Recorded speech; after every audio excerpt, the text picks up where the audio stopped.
నేను ఈరోజు చెప్తాను కదా కాదు.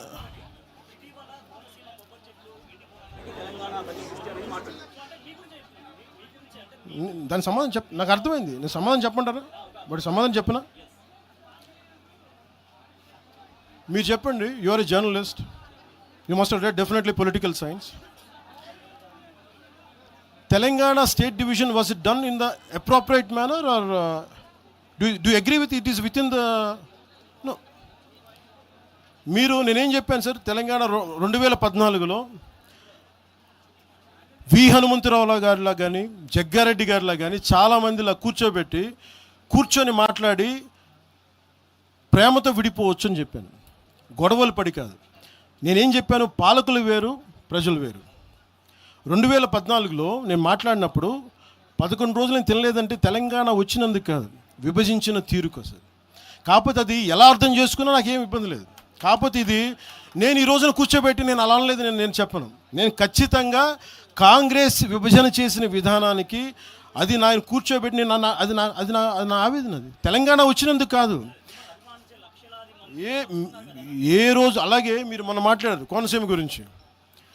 మీరు ఇలా మాట్లాడితే సపోజ్ నేను ఏ సందర్భంలో మాట్లాడాను ఇవన్నీ పక్కన పెడితే, తెలంగాణ నాయకులు అందరూ ఎంతమంది ఆంధ్రాని ఎన్ని రకాలుగా తిట్టారు. ఆంధ్ర కొడకల్లారా అని ఎన్నిసార్లు అన్నారు. అంటే మేమున్నాం దాంట్లో ఎవరున్నారని? ఆంధ్ర వాళ్ళు అంటే ఎవరండి? మాదిగలు లేరా? మాలలు లేరా? వైశ్యులు లేరా? రెడ్డి సామాజిక వర్గం లేదా? బీసీ వర్గాలు లేరా? గౌడలు లేరా? యాదవులు లేరా? అంటే అందరిని తిట్టినట్ట. అది మీరు సంతోషం, మీరు తీసుకెళ్ళండి.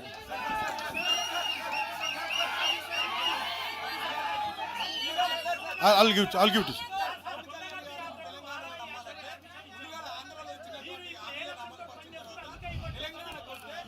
తెలంగాణ ప్రజలకి ఒకటి గుర్తుపెట్టుకోండి సార్, తెలంగాణ ప్రజలకి నేను నమ్మించాల్సిన అవసరం మేము పోరాటం చేస్తాం అంతే. ఇక్కడ మేము ఆంధ్రాలో సీట్లు సంపాదించడానికి మేము దశాబ్దం పైగా కృషి చేసాం సార్. తెలంగాణలో ఈరోజు మేము సాధన మొదలుపెట్టాం, పని మొదలుపెట్టాం. వాళ్ళు నమ్మకం వచ్చే వరకు పనిచేస్తాం, అంతేగాని కూర్చొని మేము మభ్యపెట్టాం. మేము నిలబడతాం అంతే, పోరాటాలు చేస్తాం.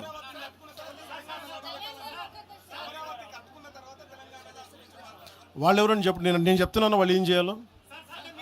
రాజ్యాంగబద్ధమైన గుర్తింపు ఉన్నప్పుడు, ఎలక్షన్ కమిషన్ గుర్తున్నప్పుడు మేము ఎలా పని చేయాలో, మీరు ఏం తినాలి, మీ ఏ బట్టలు మేము చెప్తున్నాం, మేము ఎలా నడపాలి మా పార్టీని, అది మా ఇష్టం. అది వాళ్ళు ఎవరు చెప్పడానికి?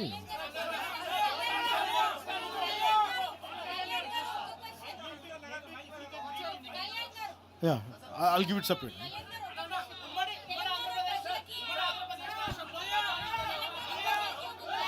Sir.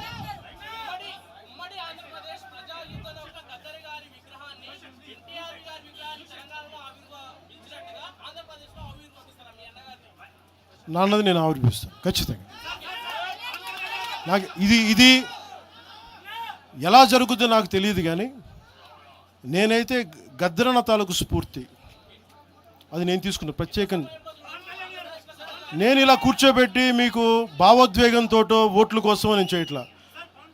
గద్దరన్నను ఎంత గుండెల్లో పెట్టుకోవాలో నాకు తెలుసు. అది మీకు తెలియజేస్తాను.